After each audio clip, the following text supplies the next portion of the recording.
Bayangin, ada seorang wanita pergi sama cowoknya ke music party. Si wanita itu tadinya pengen have fun. Bukannya have fun, malah dia kehilangan nyawanya. Jadi, ada seorang mahasiswi bernama Kelly Mandadi. Usianya 19 tahun, dan dia itu seorang cheerleader di kampusnya. Kampusnya itu di Trinity University di San Antonio, Texas. Kelly dikenal sebagai gadis yang penuh semangat dan punya mimpi besar untuk masuk ke sekolah seni. Dia punya pacar, seorang cowok bernama Mark Horton. Tapi hubungan mereka itu jauh dari kata sempurna. Si Mark ini dikenal sangat posesif, gampang cemburu dan punya temperamen yang meledak-ledak. Teman-temannya Kelly ini pun sering melihat memar di tubuhnya Kelly, dan mereka pun merasa nggak nyaman sama sikapnya Mark. Bahkan sebulan sebelum kejadian tragis ini misalnya.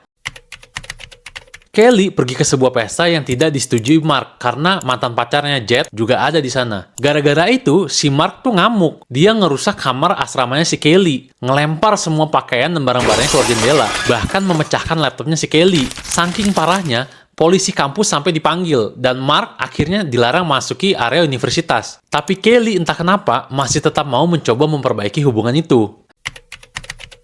Di akhir Oktober 2017, Kelly dan si Mark pergi ke festival musik Malaluna di San Antonio bareng-bareng. Sebelum masuk, mereka berdua menelan beberapa butir MDMA. MDMA itu sejenis ekstasi atau yang mereka sebut permen rave. Begitu musik mulai, mereka itu langsung asik joget, menikmati momen, dan merasakan vibes yang seru. Tapi tiba-tiba, mereka bertemu dengan mantan pacarnya Kelly, si Jet.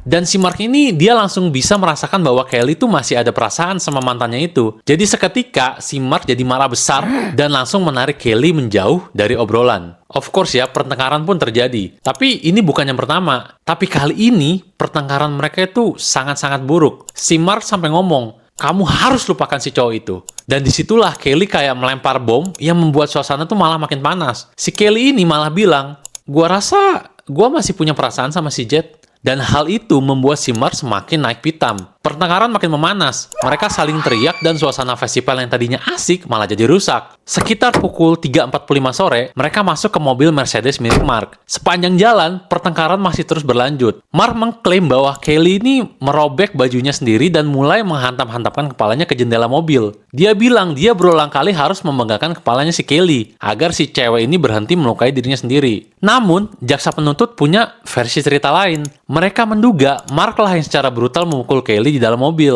Beberapa jam kemudian, sekitar pukul 10 malam, mobil Mark berhenti di rumah sakit kecil di Luling, Texas. Dia membunyikan klakson dan menyalakan lampu darurat. Seorang paramedis keluar dan Mark berteriak, "Pacar saya tidak bernapas, tolong!" Paramedis itu membuka pintu mobil dan melihat Kelly tergeletak di kursi depan, dalam keadaan setengah telanjang, dengan banyak memar di tubuhnya, dan dia tuh udah nggak bernapas. Mark bilang, si Kelly ini overdosis, dan Mark itu mengklaim mereka itu baru aja berhubungan, dan itu adalah hubungan yang kasar, tapi konsensual.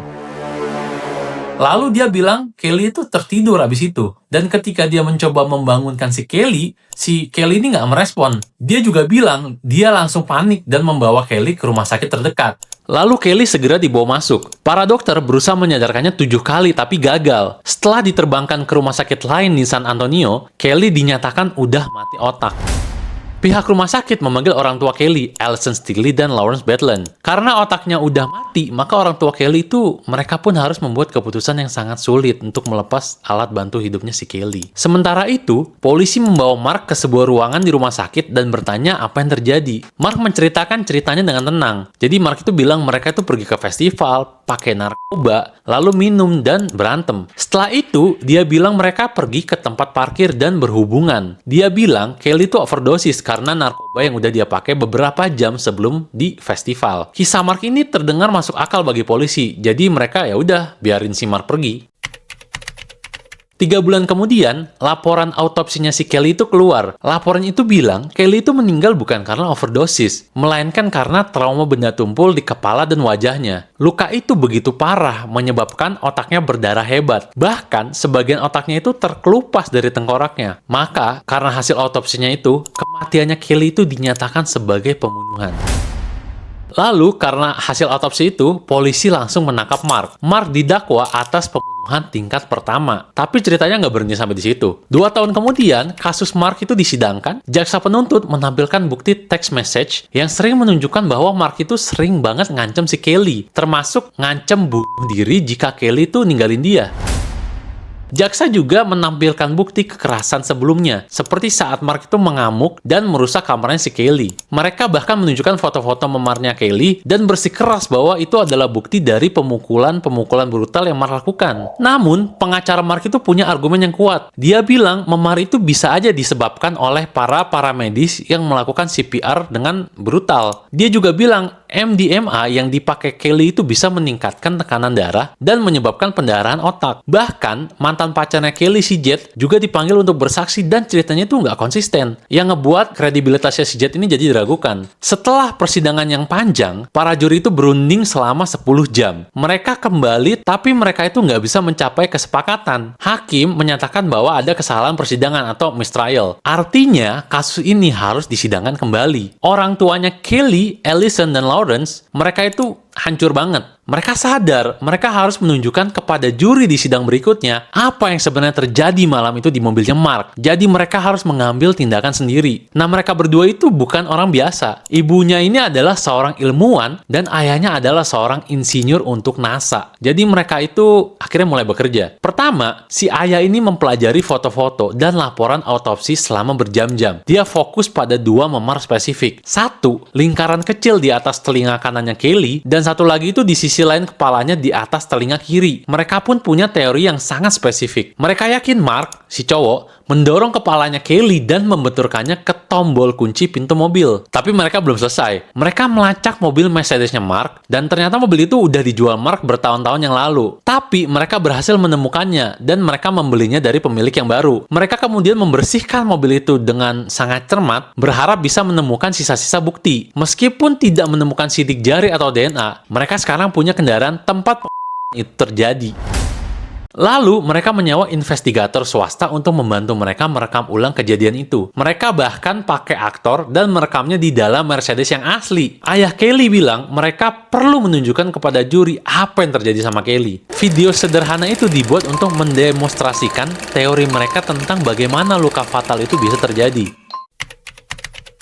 Sekarang 3 tahun sudah berlalu, dan sidang kedua akhirnya dimulai. Jaksa penuntut kali ini udah sangat siap. Mereka membeberkan semua bukti termasuk video rekonstruksi yang dibuat orang tuanya Kelly. Jaksa bahkan menunjukkan foto-foto tangan Mark yang tampak memar dan luka kecil, yang katanya didapat dari saat dia memukuli si Kelly. Jaksa penuntut juga menunjukkan kepada juri bahwa ada darah di kursi penumpang mobilnya si Mark.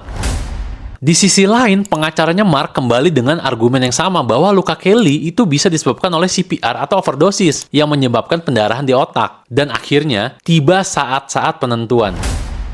Para juri pergi untuk berunding, dan semua orang tuh menunggu dengan tegang. Setelah beberapa waktu, para juri kembali dan membacakan keputusan mereka. Mereka memutuskan Mark tidak bersalah atas pembunuhan. Orang tua Kelly langsung hancur. Air mata mengalir dan rasa sakit itu tuh kembali.